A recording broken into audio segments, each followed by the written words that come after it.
আমার গত ভিডিওতে আপনাদেরকে বলেছিলাম আপনাদের হাতের কাছে থাকা যে খাবারগুলো দিয়ে আপনি ভিটামিনের চাহিদা পূরণ করতে পারেন। আজকে বলবো মিনারেলসের কথা, যেইগুলো আমাদের হাতের আশেপাশে খাবারগুলো থেকেই আমরা পেতে পারি।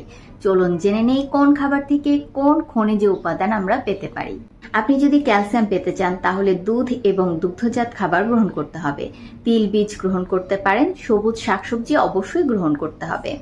আয়রন যদি পেতে চাই তাহলে আমাদের রেড মিট, ডাল এবং পালং শাক গ্রহণ করতে হবে। কচু জাতীয় শাকসবজি গ্রহণ করতে হবে, পাশে রাখতে হবে ভিটামিন সি।